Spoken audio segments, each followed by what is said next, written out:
Welcome to the Paradigm Shift on 4ZZZ 102.1, where we challenge the assumptions of our current society to resist oppression and investigate alternative ways of living, for a world based on justice, solidarity and sustainability.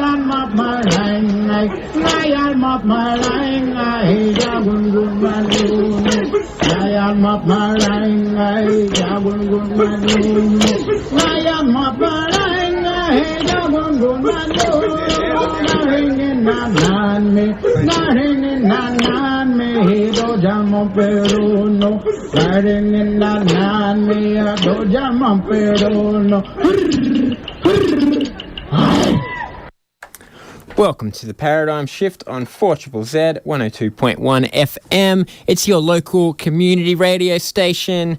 My name's Andy and I'll be hanging out with you for the next hour, broadcasting on Jagera and Turrbal country. And today on the show, we are going to be exploring anarchism. There's a lot to talk about in anarchism and it'll take more than an hour just to sort out the differences between the many different subtypes of anarchism, of course, but we're not going to worry too much about that. What we're going to do is chat to a few different people about what this philosophy means, how it affects their own sort of life and practice, and what it might mean for society if we were to put it into practice. So I talked to Barbara Hart, who has been involved in anarchist organising in one way or another for about 50 years and is currently, her main project is the Black Current Anarchist Distribution of anarchist literature. I also speak to Elise Imrey Papineau from the Meanjin Solidarity Fund about what they do and how it is informed by anarchist politics, and also to 4ZZZ's own CJ from the Locked In show, who will talk a bit about prisons and anarchism and what Locked In does, how it tries to connect with people who are on the inside. And the reason I've picked those three people as a little sample is that all three are involved in an event that is happening. It's called the Brisbane Anarchist Picnic. Or if you listen in today, then you'll get a bit of an education in anarchism. It's funny, it's actually the first time in 10 years of doing this show that I've ever done a show just on the theme of anarchism, although it has been a guiding principle, I guess, in all the shows that I've done, a philosophy that you live out every day in how you approach life. It's not just some kind of utopian belief in a future society. It's about a way of living. And so anarchism has been a very influential and illuminating philosophy in my own life and political practice. And so it's nice to explore it a bit with you all over the next hour and to hear different people's takes on it as well. There's all kinds of different definitions of it and things like that. A lot of writing and talking dedicated to working out just what it is and how to define it. Does it mean chaos? Does it mean no rules? Does it mean a workers' state organised by trade syndicates or something like that? Over the years of thinking about it and talking about it, the explanation I've come up with is that it means working towards a world where we each have more power over our own lives and less power over other people's lives. And that's the vision of anarchism. We'll hear from other people what their definitions are. So let's get into it because there's plenty to talk about. We might start with a chat I had yesterday with one of our local anarchist elders, I guess you might say. Let's have a listen to Barbara. Hello everyone, my name's Barbara Hart. And we're talking about anarchism because tomorrow there is an anarchist picnic in Brisbane.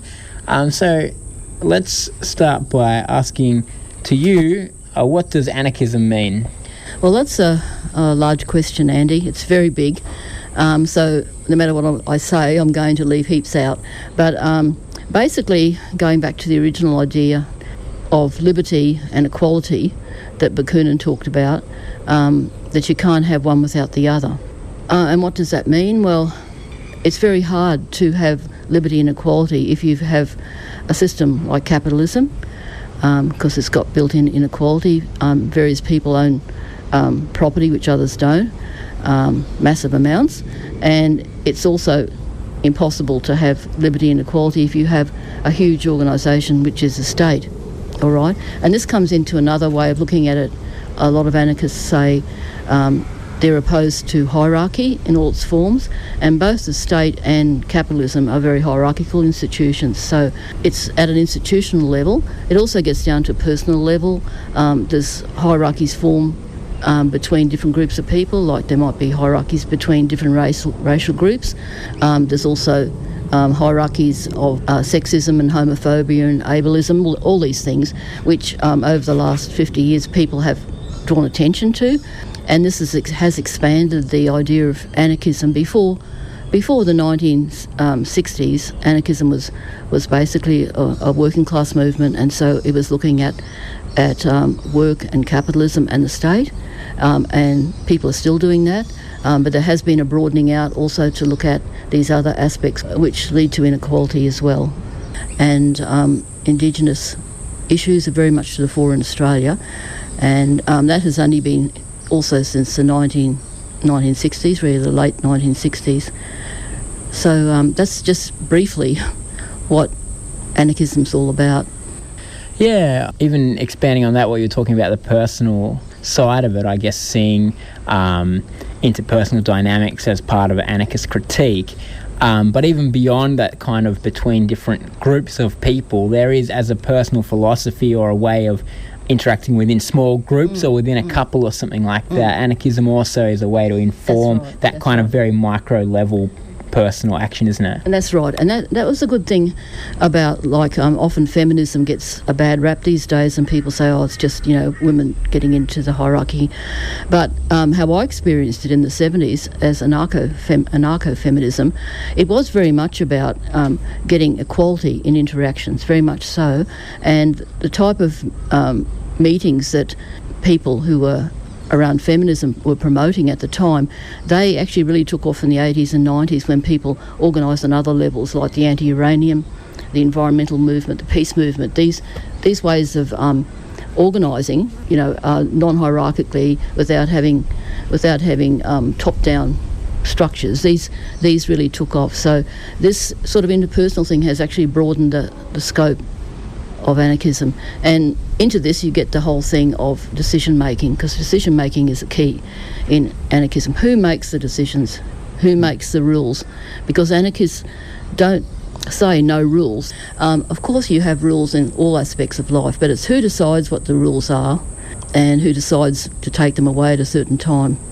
So a parent might sit down with a kid and say, well, we're going to have this rule here because you've just put your hand on the stove and so we're going to talk about this, and can we decide you're not going to do that again? It's a sensible rule. You have rules. It's who makes the decision.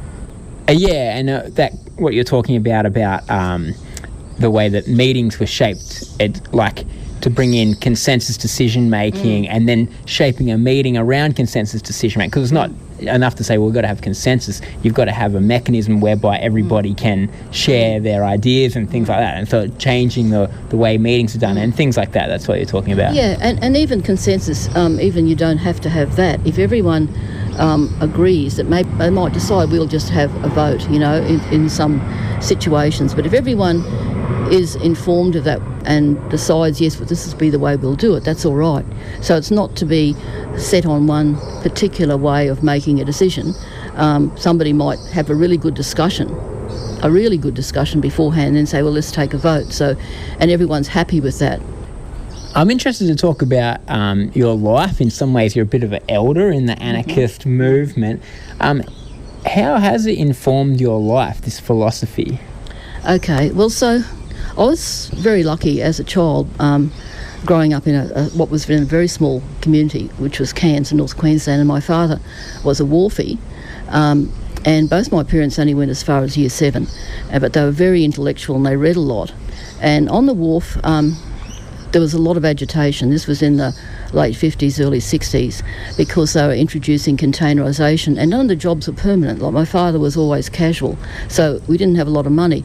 But they were really organised, and they didn't just think of themselves as, we want more money, we want better conditions, which is fine. This is what everyone wants. But a ship would come in, and I remember one particular time getting home from school for lunch, and my father was sitting there and said, "What are you doing?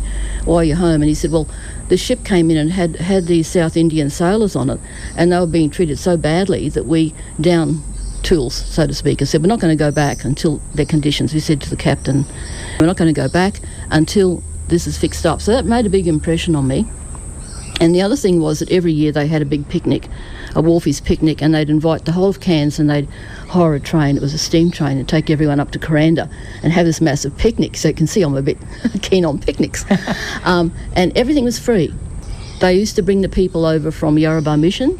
At the time it was run by the Church of England. They used to bring them across in the boat, and there were a lot of Torres Strait Islanders working on the wharf, and they all came too. So it was a really interesting thing, and I remember feeling a sense of excitement that this is a really nice event, you know. So that sort of started me thinking in that direction. Yeah, man. But then going on in life, I mean, you were a teacher, a musician, things like that. Did anarchism inform the way that you did these things? Yeah, well, I suppose anarchism in a way led to me leaving my full-time job as a high school teacher, because it was just so hard to try and apply sort of like anarchist ideas in a situation where it's extremely hierarchical, like in the 70s and stuff, extremely. It was a good experience because it actually showed me hierarchy in practice, and how it actually destroys everyone in it. Like, you know, the kids would hate the teachers, but the teachers were suffering too, you know, and so the whole thing was a good education in that. So basically I left that and got into music, and that was, the punk scene was starting, and so that was another thing, like do your own music, organise your own events. And this is another example of anarchism. So people think, well, how can we apply anarchism to our daily lives? And it's not, doesn't have to be some big thing where you have to be doing a big action, you know, out in front of Parliament House. That's good. But it can be in your daily workplace, where you might just try and work with, say, your students. If you're a teacher, work with them in an egalitarian way, and try to set up structures in the classroom, even simple as not having every desk facing the front and facing the teacher, you know, like trying to introduce more group work so they can interact. Now, these are all common things these days, but they weren't back then. What I'm saying is, you have to try and get the ideas, because maybe in your 20s you do a lot of activism because you've got more time and you've got, you know, more energy. As you get older, you have to think of, how am I going to put this into everyday life to try and make things more equal between people. And when I was at TAFE, we had a lot of trouble with our manager, and so we all used to have, when we had our meetings, we came to decisions like, nobody goes into the manager's office alone, we always take someone with us. Something simple like that. Now, that's just only a small thing, but we had little things like that all the time, trying to get people to cooperate with each other, you know, because you'd be surprised. A lot of people want to just make friends with the boss, and some did in that situation. Make friends with the boss, get the plum jobs, and forget the rest. And that did happen with the managers anyway, you know. So like, the thing is to try and establish equality as much as you can between the people around you, and it's not that easy all the time. You're also involved in part of Brisbane radical history that's not that well kind of documented, which was a self-management group in the 1970s. I'm interested in briefly hearing a bit about the SMG and what it did. Well, I joined that in 1974, and that was as a result of, I was at high school and my students got involved with that first of all. They didn't like the way they were treated at school, and they went into the Red and Black bookshop because it had a reputation like a devil centre, you know, of his parents. And their parents had told them to never, ever go to that place. And so as soon as school was over, they got in the bus and they went in there. And there they met some people in the SMG, and they had written a leaflet, and the people in the SMG said, well, we don't really agree with what you've written here. And they said, well, what do you think? And so they told them. And then these two people, it was Peter Adams and Vernon Gibson, they're both at the same school. and a young girl too, Linda Spruill, and they joined from then on, and they started up the high school group inside the self-management group, because they had workplace groups, and so there were about 6 teachers and about 14 students. So, and basically what we did in that was we used to write leaflets, and the people who weren't teachers would give them out in front of schools, because if you were a teacher, you'd be sent to Whoop pretty quickly. So they used to give out leaflets, and this is very effective, and the students really loved it. As they told me, hey missus, there's people outside, really cool looking people, they're giving out stuff, and they liked it. But powers that be certainly didn't like it.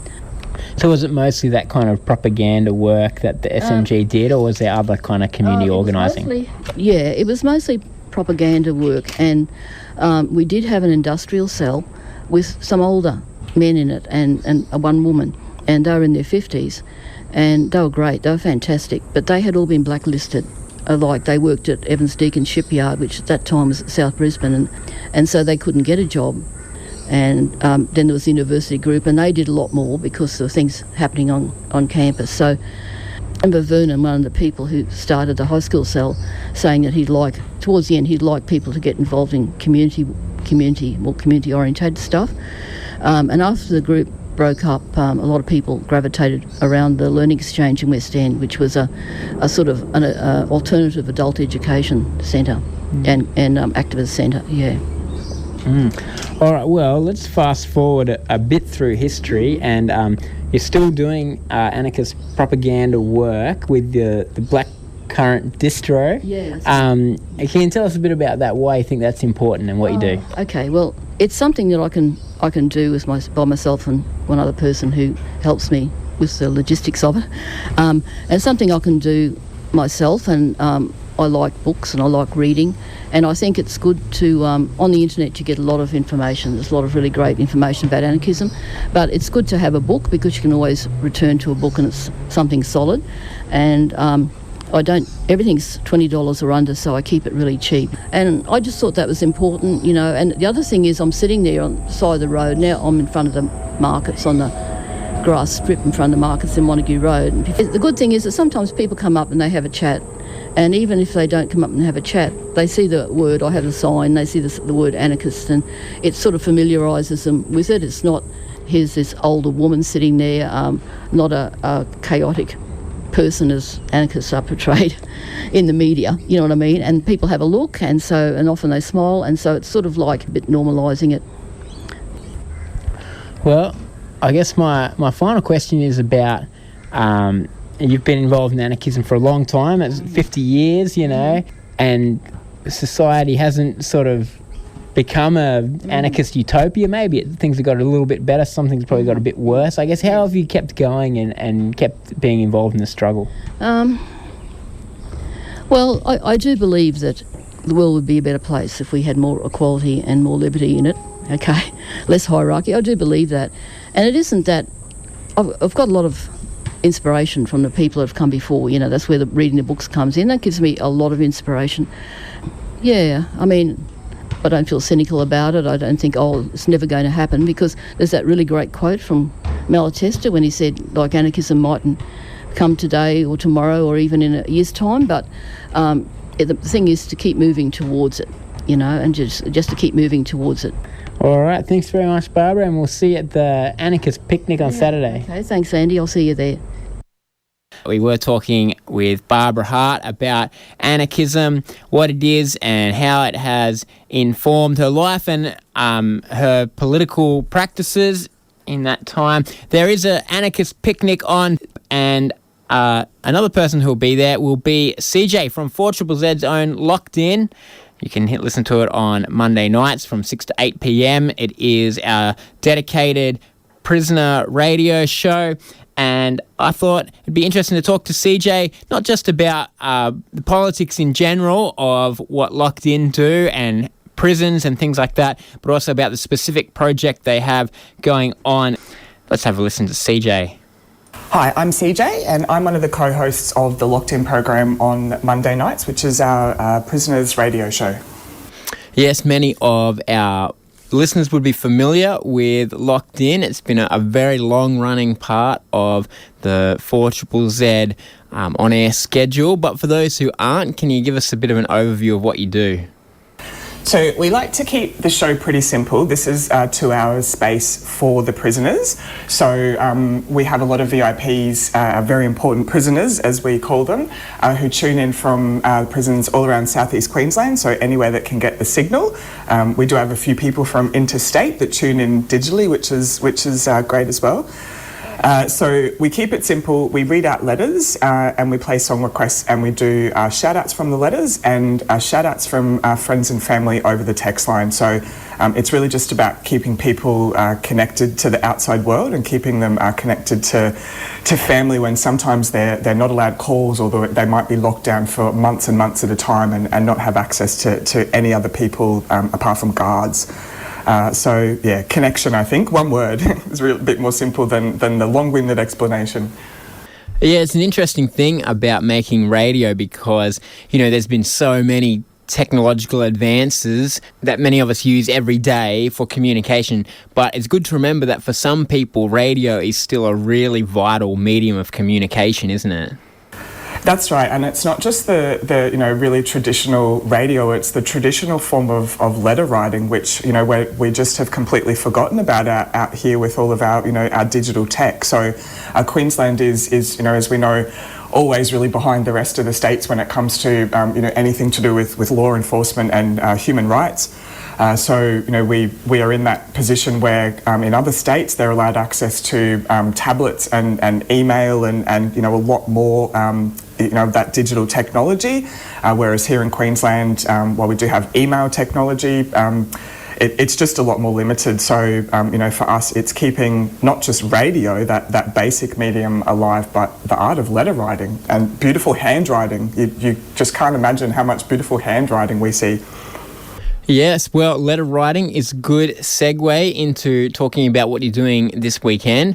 Today on the show, we're talking a bit about the anarchist picnic that's happening tomorrow at Orley Park, and Locked In will be there doing some letter writing. Can you tell us a bit more about what you're up to this weekend? Yeah, so we're switching it up a little bit. We, receive, anywhere between, in a quiet week we might get 5 letters, but, most weeks it's around the 20 letters. And look, that's not a positive thing. I don't say that as a great celebration. The letters are increasing because people inside are increasing, and because people are becoming more and more bored. More and more services and educational services are being cut. If you think you've got a housing crisis when you're here on the outside, imagine if your parole is dependent on a suitable address. We've got people who have been inside waiting, periods of a year to a year and a half for a suitable address to be able to leave, even though they've been deemed ready to leave. So, for us, this is something to try to send that, a little bit of that solidarity and support back in, but doing it through, that beautiful medium of writing, that really personal medium. And, for anyone who happens to be a little bit arty, we would love to see some of our artists step up and draw some art and send some back. Get back to basics with a pencil and a biro and see what kind of a beautiful message that you can send back to somebody who might really need it. Yeah, artwork is another big part of the correspondence that you get with Locked In, and some of the artworks that you've received from the inside adorn the walls of our 4ZZZ building here. But recently it has been a bit of a point of controversy, hasn't it, the artwork that has been made in prison? Yeah, absolutely. Look, I think it really comes down to people who are incarcerated are not deemed to be human beings. They're not deemed to have, for their human rights to be relevant. So when it comes down to anything that somebody produces when they're inside, whether it be art, whether it be, their work, the intellectual property belongs to corrections, to the Queensland government, to the captor, basically. So, someone's, ability to express themselves and maybe work through some of the things that they might be facing while they're inside is then owned by correction. So there's some really wide sweeping rules around just even possessing the art that somebody might produce while they're inside. So, we'd certainly like to, be working towards a much more fair system for people to own the work that they produce, but while also being really conscious of all of the intersections that just coincide and crash with each other when it comes to incarceration. And we do need to be very, very conscious of, of victims and of victims not being in a position where they're re-traumatised by, seeing art in the community. So, look, it's not a simple solution to it. It's one of those things that requires input from all members of the community. But I do think that, at the core of it, we need to remember that, all that we really own is what we can produce, the things that we can communicate from within ourselves. And I think that we need to really just step back and have a look at the way some of these broad sweeping laws end up being applied unfairly across, more marginalised communities. Well, to slightly change tack for a minute, we are talking about anarchism on the show today, and you'll be at the anarchist picnic tomorrow. So I wonder if, for you personally, in the work that you do, if anarchism as a philosophy is an inspiration.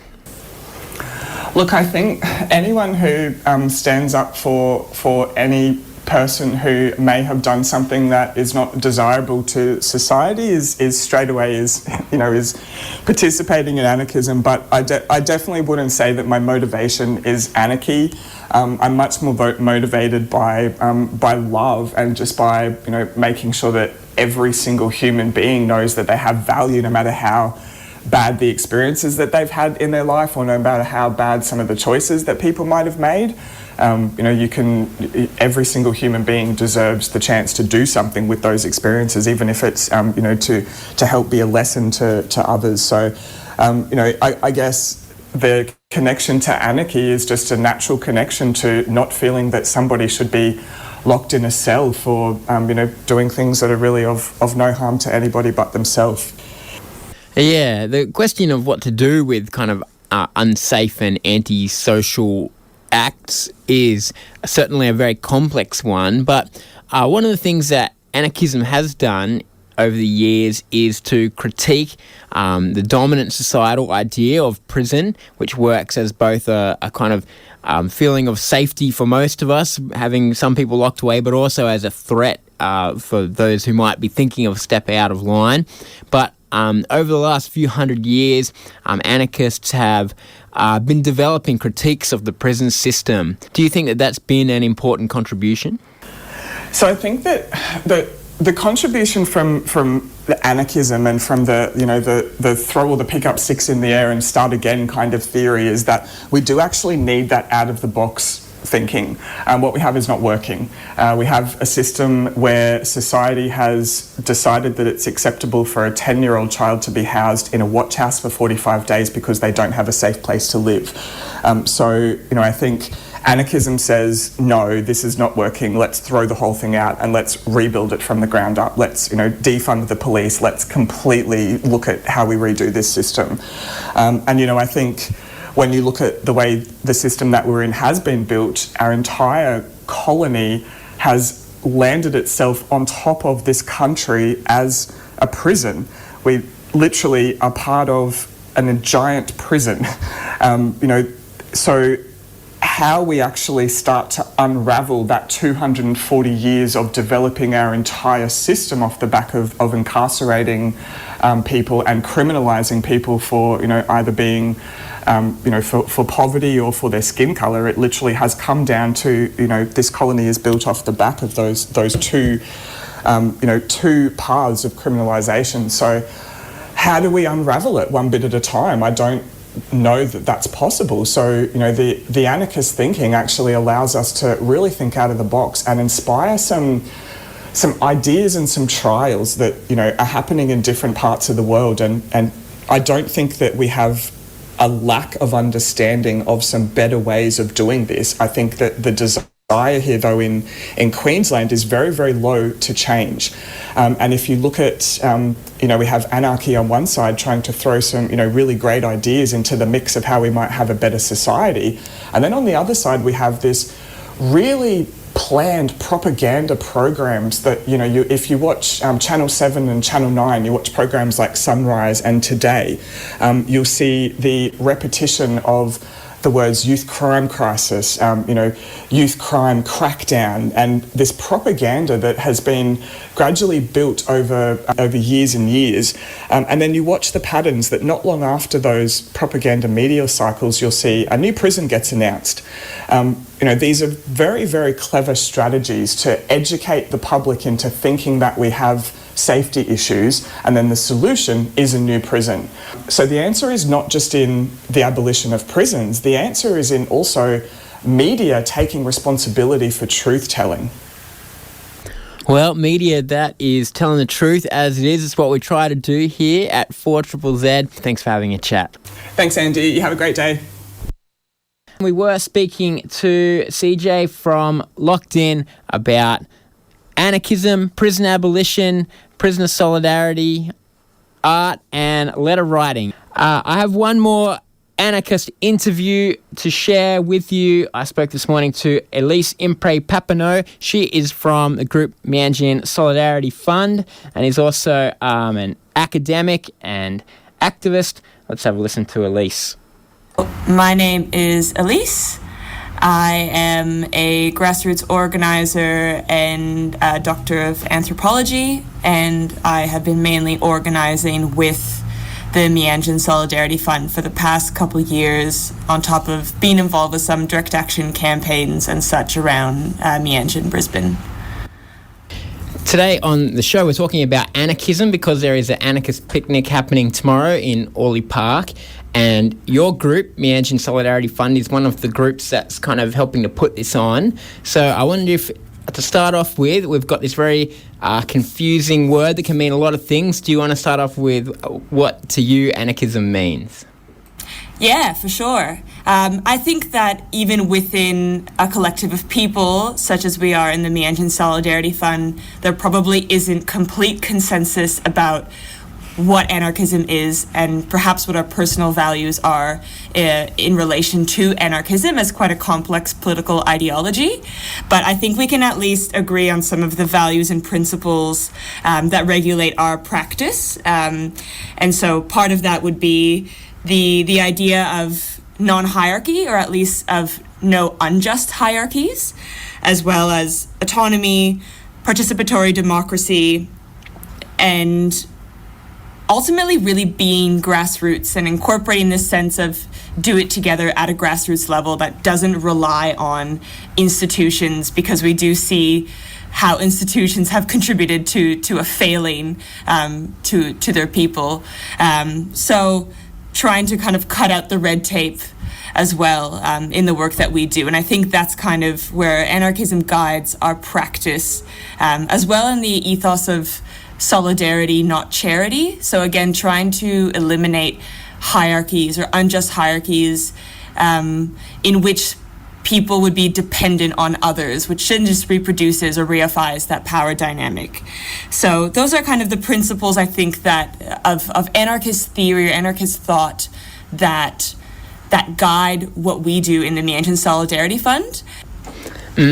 Well, many of our listeners might not have heard of Meanjin Solidarity Fund, so I guess do you want to tell us a bit about what your group does?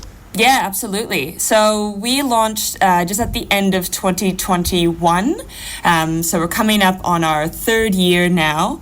And we are essentially, we have two main functions where, first of all, as is the name, we are a fund. So we are a central pool of financial resources. And all of this is done, again, in the spirit of non-hierarchy. So anyone who contributes to this fund, and that can be as little as, $5 or $10 a month to a lot more if you have that available.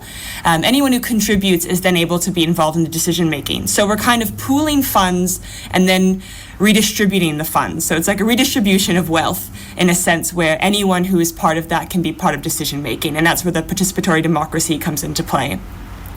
The other part of that is We're also a network and a pool of like material resources. So we help to facilitate a space in West End where grassroots groups, campaigns, people who are just getting involved, maybe far part of emerging group, can have a space to organize, to have meetings, events, and so forth, to paint banners for free. So we can offer that space for free, as well as some material resources that might be useful. So again, art supplies, projectors, sound equipment, megaphones, and the likes. And the idea behind that, or the rationale, again, is that we want to meet the basic needs that grassroots groups or, emerging campaigns may have when they're starting out.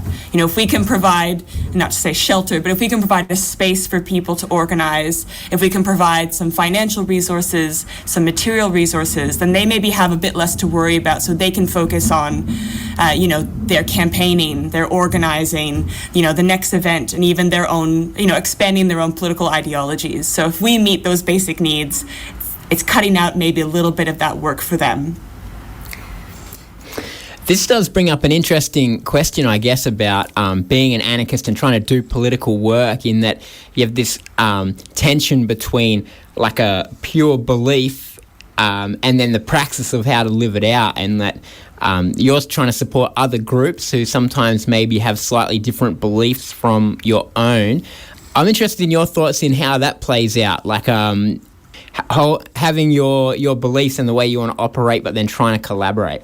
Yeah, and I think that's such a big issue that we have more broadly on the left, and I think we're all aware that these things can often stifle momentum and actually be really big barriers to more collective participation and cross-pollination amongst groups. And I think when we get too caught up in like purity politics and perhaps, whether or not, another group is anarchist, or where they fit on that leftist spectrum, and whether or not those beliefs are fully aligned, I think sometimes it's a little bit besides the point.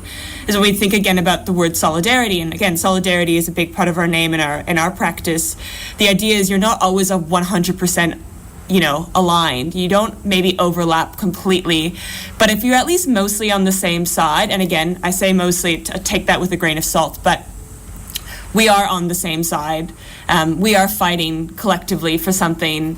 So even if we don't have the exact same political values or the same types of organizing structures and whatnot, I think we still owe it to each other to act in solidarity. And so that means that when there are groups that reach out, let's say for funds or for the use of the space that we facilitate, if they are a not-for-profit, or if they are perhaps more on another spectrum of, I guess, leftist politics, or if there are some aspects of their praxis or of their organization style that we don't fully agree with, I think as long as we have principal values that are shared and that we know that we are essentially fighting for liberation on the same side, we should still be extending that help and that assistance.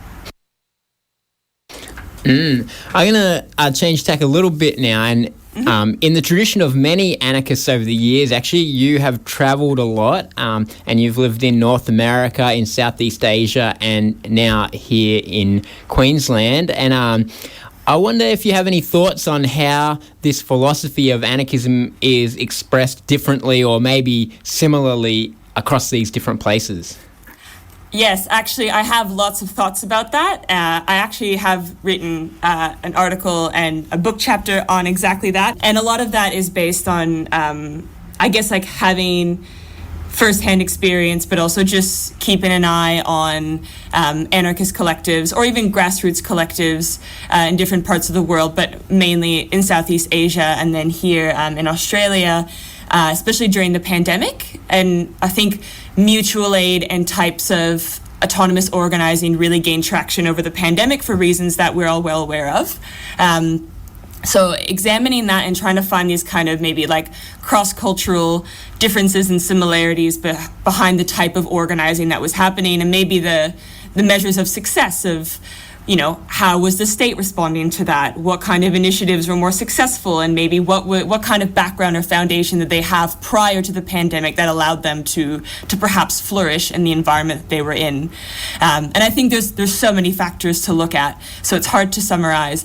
But I think we actually have to consider colonial history, and we have to think about how colonial history informs the general cultures that ensue in these places. And part of that is like looking in Australia at a settler colonial state that has really squashed Indigenous collectivism and has really prioritized these utilitarian ideologies and this individualism, which really lays the groundwork for what we kind of have today in a culture of complacency, a naive sense of trust in institutions. And I like to summarize that with the idiom of like, she'll be right. We talk with that a lot in Australian about like, it's going to be fine, climate crisis, doesn't matter, she'll be right.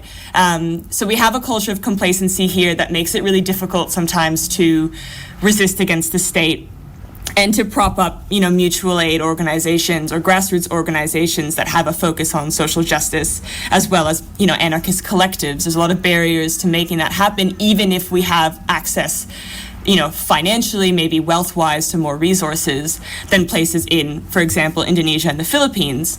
But there are different cultures that underscore that. And again, like histories of colonialism and resistance in places like the Philippines and Indonesia, you can think about, years of Spanish rule and then American influence in the Philippines and Dutch colonialism, as well as Japanese occupation in Indonesia, and how that shaped really massive people power movements and, revolt, uprising, social unrest, and has also laid the groundwork for legacies of resistance that underscore, I think, contemporary anarchist movements in those countries. But also wealth disparity is a huge thing to look at. Contemporary political regimes is a huge thing to look at. And I think a lot of the groups that I was following or have worked with in Indonesia and the Philippines had longer standing structures in place for mutual aid and for anarchist organizing before things like the pandemic have hit. And again, does that come from a legacy of resistance? Does that come from having these kind of philosophies of mutual cooperation already in place? Some of those that come from, pre-colonial ideas of necessary mutual cooperation. Some of them have re-emerged or been dug out from years of, from centuries of colonial rule. Sorry, that's a lot and that's quite complex, but the way that I've looked at it is to always consider how histories of colonialism and those legacies of resistance have informed the landscape for the proliferation of perhaps anarchist or left-leaning collectives and their ability to be resilient in the face of instability and uncertainty. And I think a lot of those groups have so little and they still are able to give so much. And I think that's something that we can't do in the same way here, or that we struggle to do in the same way here. All right, that was a very detailed answer. Wow, and you had it very well prepared. Thanks very much for chatting with us, Elise. That is Elise Imrey Papineau talking about anarchism and how it informs what they do with Meanjin Solidarity Fund, and indeed how it is practiced around the world. And there's lots of different ways. I guess that's one of the things we've learnt from today's show, different expressions of it and different ways that it informs how people live and what we do when we're trying to shape the world around us. And it certainly is a powerful philosophy, and one that at its core is really beautiful, that it is about human freedom and equality amongst people. And so hopefully that has piqued your interest, and there's lots of different ways you can be an anarchist. It doesn't just mean you have to wear black clothes and be obsessed with books written 150 years ago or go around throwing rocks or something like that. There's many different ways that you can do it, and it'll continue to inform, actually, the shows that we bring here on the Paradigm Shift, though we won't be talking specifically about anarchism most weeks, but those key ideas of freedom, autonomy, equality, and trying to build a new world with our actions now, trying to live it out right now, not waiting for somebody else to do the work for us. That's what I've tried to do here every week. So keep tuning in. See you next week.